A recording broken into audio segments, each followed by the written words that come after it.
Bismillahirrahmanirrahim. Assalamu alaikum wa rahmatullahi ta'ala wa barakatuh. Que la paix, que la miséricorde, que la bénédiction d'Allah soit sur vous. Bienvenue dans le 5e épisode de cette série spéciale Ramadan. Aujourd'hui, notre sujet c'est Al-Istighfar. Demander pardon à Dieu. Dans la vie, nous avons besoin et nous aimons bien nettoyer toutes choses qui nous entourent. Nos vêtements, nos maisons, nos corps, nos voitures, etc. Mais est-ce que nous avons pensé ou nous pensons à laver et nettoyer nos registres dans lesquels les anges écrivent nos actes et nos actions? Allah subhanahu wa ta'ala dans le Coran il dit إِذْ يَتَلَقَّى الْمُتَلَقِّيَانِ عَنِ الْيَمِينِ وَعَنِ الشِّمَالِ قَعِيدٌ مَا يَلْفِظُ مِنْ قَوْلٍ إِلَّا لَدَيْهِ رَقِيبٌ عَتِيدٌ. Quand les deux anges assis à droite et à gauche recueillent, il ne prononce pas une parole sans avoir auprès de lui un observateur prêt à l'inscrire. Tout ce que nous faisons s'inscrit. Tout ce que nous disons s'inscrit. Dans un autre verset, Allah subhanahu wa ta'ala il nous dit وَوُضِعَ الْكِتَابِ فَتَرَى الْمُجْرِمِينَ مُشْفِقِينَ مِمَّا فِيهِ وَيَقُولُونَ يَا وَيْلَتَنَا مَا لِهَذَا الْكِتَابِ لَا يُغَادِرُ صَغِيرَةً وَلَا كَبِيرَةً إِلَّا أَحْصَاهَا وَوَجَدُوا مَا عَمِلُوا حَاضِرًا وَلَا يَظْلِمُ رَبُّكَ أَحَدًا. Donc en français, et quand le registre sera déposé, tu verras alors les coupables saisis de frayeur par son libellé. Malheur à nous, s'écrieront-ils, qu'a donc ce registre à n'omettre ni péché véniel ni péché capital sans les porter à notre compte. Et c'est ainsi qu'ils se retrouveront en présence de toutes leurs œuvres, car ton Seigneur ne fait jamais de tort à personne. Nos registres contiennent toutes nos actions, les plus petites, des plus petites aux plus grandes. Et vu que nous sommes des êtres humains, et vu que, comme on dit, l'erreur est humaine. Sayyidina Muhammad sallallahu alayhi wa sallam il dit « Kullu ibn Adam khata' wa khayrul khata'in tawwabun » Tous les fils d'Adam commettent des péchés, et les meilleurs des pécheurs sont ceux qui se repentent beaucoup. Donc l'être humain commet forcément des péchés parce qu'il a été créé faible. Allah subhanahu wa ta'ala nous a créés faibles. Cependant, Allah exalté-il, il a ouvert les portes du repentir à ces sujets. Il nous a appris que le meilleur des pécheurs sont ceux qui se repentent le plus souvent. Donc, Allah subhanahu wa ta'ala, qu'est-ce qu'il nous envoie comme message? Il nous dit, repentez-vous. Donc nous soyons parmi ceux qui se repentent et implorent le pardon de Dieu le plus souvent. Et soyons parmi ceux qui apprennent de leurs erreurs quand on fait un péché. L'objectif, c'est apprendre de cette erreur-là pour s'améliorer, pour aller vers l'avant. Bien sûr, commettre le péché, demander à Allah subhanahu wa ta'ala qu'il nous pardonne, améliorer son comportement et avancer vers l'avant. Mais malheureusement, Ash-Shaytan nous empêche de saisir ce sens. Et qu'est-ce qu'il fait? Alors il vient nous faire désespérer de la rahma, de la miséricorde d'Allah subhanahu wa ta'ala. Et alors qu'est-ce qu'il vient nous dire? Ah ouais, tu as fait ce péché et tu crois que Dieu va te pardonner? Ah ouais, tu as fait ce péché et tu oses encore aller prier et te mettre debout devant lui? T'es pas gêné? Et tu as commis ce péché et tu penses et tu espères encore le paradis. Donc il vient nous désespérer et petit à petit, celui qui se laisse aller aux paroles de Shaitan, qu'est-ce qui se passe pour lui? À un moment donné, il va délaisser totalement les recommandations d'Allah. À un moment donné, il va tomber dans le piège de Shaitan. Pourtant, si on lisait le Coran, si on a une routine de lire le Coran en permanence, Rabbi nous le rappelle dans tout le Coran, le verset où il dit Allah subhanahu wa ta'ala, il y a plusieurs versets, parmi ces versets-là bien sûr, il y a le verset قُلْ يَا عِبَادِيَ الَّذِينَ أَسْرَفُوا عَلَىٰ أَنفُسِهِمْ لَا تَقْنَطُوا مِنْ رَحْمَةِ اللَّهِ إِنَّ اللَّهَ يَغْفِرُ الذُّنُوبَ جَمِيعًا إِنَّهُ هُوَ الْغَفُورُ الرَّحِيمُ. Ô mes serviteurs, qui avez commis des excès à votre propre détriment. Ne désespérez pas de la miséricorde de Dieu, car Dieu pardonne tous les péchés et il est le pardonneur, le très miséricordieux.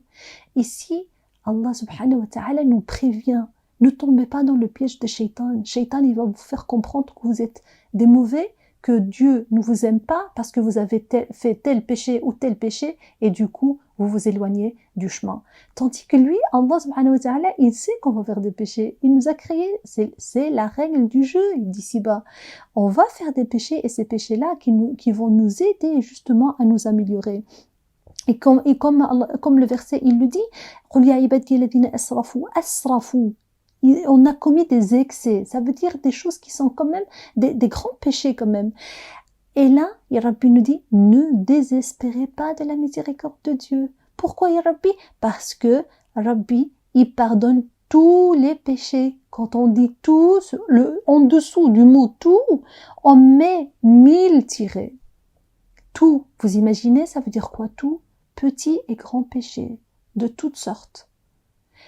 Alors, il est grand, il est miséricordieux. Après, il nous dit, il est le pardonneur. Il est le miséricordieux. Innahu huwa al-ghafurur rahim.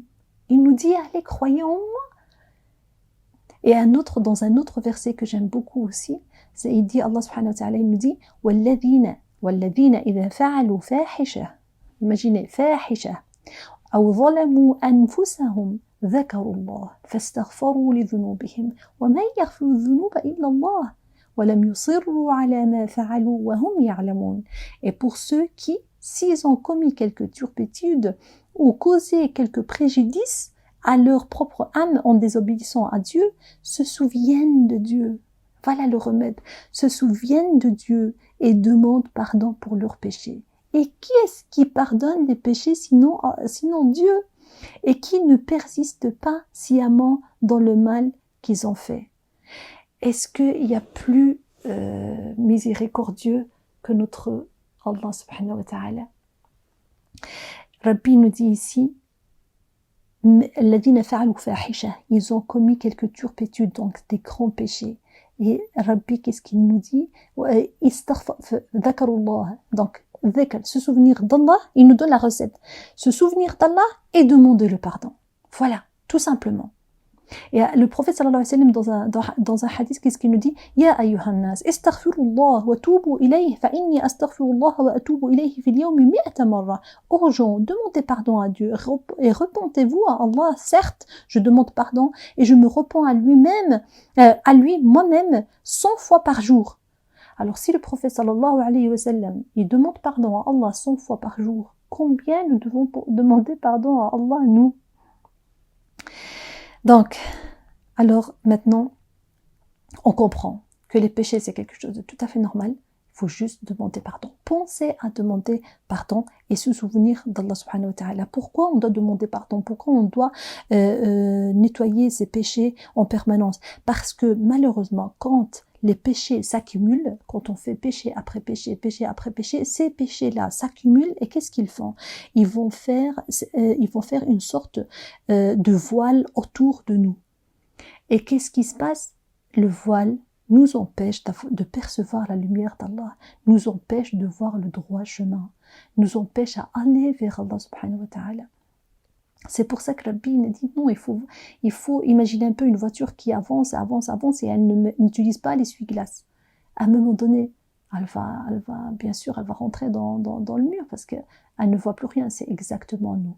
Donc nous, l'essuie-glace, il doit se faire en permanence pour que notre vue de l'basira, je parle de la basira, je parle pas de la vue de l'œil physique, mais je parle de l'œil du cœur, pour que notre basira soit propre et elle sait voir Allah subhanahu wa ta'ala. Maintenant, ce que je peux rajouter, c'est que donc maintenant on a compris l'istighfar, c'est quelque chose de primordial.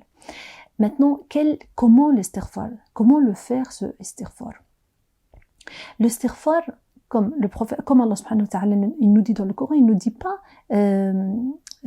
dites istighfar. Non, mais il nous dit faites l'istighfar. Pour ne pas se tromper, parce que des fois on prend la tasbih, astaghfirullah, astaghfirullah, astaghfirullah, astaghfirullah, mais on ne le sent pas fort, et on répète des mots. Seulement on répète, on répète, on répète. Là, Allah subhanahu wa ta'ala, pour que le repentir soit efficace, comme il a dit dans le verset, الذين ذكروا الله, ceux qui se souviennent de Dieu, c'est-à-dire que l'istighfar, c'est un état d'esprit. Ce ne sont pas juste des paroles qui sortent uniquement de la langue. Non, c'est un état d'esprit. En fait, on introduit une demande. Quand on demande à Allah subhanahu wa ta'ala de nous pardonner, nous sommes en train d'introduire une demande. Et celui qui introduit une demande, bien sûr qu'il doit être présent pour recevoir la réponse. Et c'est ainsi pour l'istighfar. Donc, on demande le pardon de Dieu en étant conscient et en se souvenant de Dieu et en croyant en la parole d'Allah. Croire que Dieu va me pardonner. J'ai demandé, il va me pardonner. Bi'idni al-wahidi al-ahad. À ce moment-là, les péchés seront effacés. Bi'idnillah. Nous sommes dans le mois de Ramadan. Nous sommes dans le mois du pardon, dans le mois du repentir. Profitons-en et profitons de cette belle occasion qu'Allah subhanahu wa ta'ala nous offre pour demander qu'Allah subhanahu wa ta'ala nous aide à nous repentir et qu'il efface nos péchés et nous compte parmi les serviteurs fidèles. Amin ya Rabbal Alamin. Je vous remercie pour votre écoute. Subhanak Allahumma bihamdik. Nashhadu an la ilaha illa ant. Nastaghfiruka wa natubu ilayk. Subhana rabbika rabbil izzati amma yasifun. Wa salamun ala al-mursalin. Walhamdulillahi rabbil alamin.